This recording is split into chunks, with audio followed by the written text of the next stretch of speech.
यह बात उस समय की है जब मेघनाथ श्री राम और लक्ष्मण को मारना चाहता था।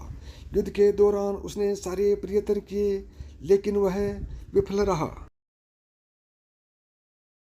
इस युद्ध में लक्ष्मण के घातक बाणों से मेघनाथ मारा गया। लक्ष्मण जी ने मेघनाथ का सिर उसके शरीर से अलग कर दिया। उसका सिर श्री राम के आगे रखा गया। उसे वानर और रीछ देखने लगी। तब श्री राम ने कहा, इसके सिर को संभाल कर रखो। दरअसल श्री राम मेघनाथ की मृत्यु की सूचना मेघनाथ की पत्नी सुलोचना को देना चाहते थे। उन्होंने मेघनाथ की एक भुजा को बाण के द्वारा मेघनाथ के महल में पहुंचा दिया। यह भुजा जब मेघनाथ की पत्नी सुलोचना ने देखी तो उसे विश्वास नहीं हुआ कि उसके पति की मृत्यु हो चुकी है। उसने भुजा से कहा, अगर तुम वास्तव में मेघनाथ की भुजा हो तो मेरी दुविधा को लिख कर दूर करो। सुलोचना का इतना कहते ही भुजा हरकत करने लगी। तब उस भुजा ने अपने खून से सारी बात जमीन में लिख दी और उस कटे हुए हाथ ने आंगन में लक्ष्मण जी की प्रशंसा के शब्द लिख दिए। अब सुलोचना को विश्वास हो गया कि युद्ध में उसका पति मारा गया है। सुलोचना इस समाचार को सुनकर रोने लगी। फिर वह रथ में बैठकर रावण से मिलने चल पड़ी। रावण को सुलोचना ने मेघनाथ का कटा हुआ हाथ दिखाया और अपने पति का सिर मांगा। सुलोचना रावण से बोली कि अब मैं एक पल भी जीवित नहीं रहना चाहती। मैं पति के साथ ही सती होना चाहती हूँ।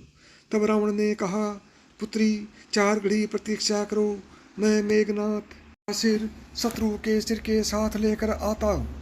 लेकिन सुलोचना को रावण की बात पर विश्वास नहीं हुआ।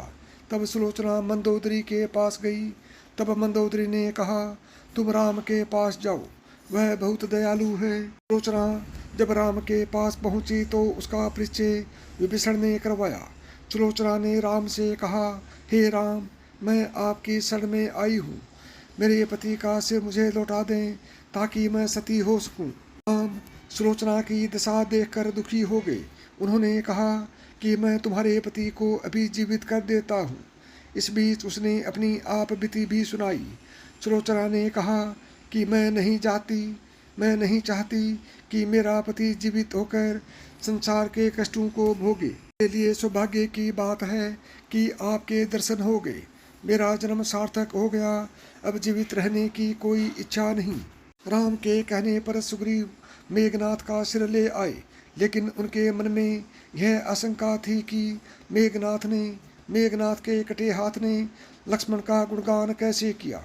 सुग्रीव से रहा नहीं गया और उन्होंने कहा, मैं सुलोचना की बात को तभी सच मानूंगा जब यह नरमुंड हंसेगा।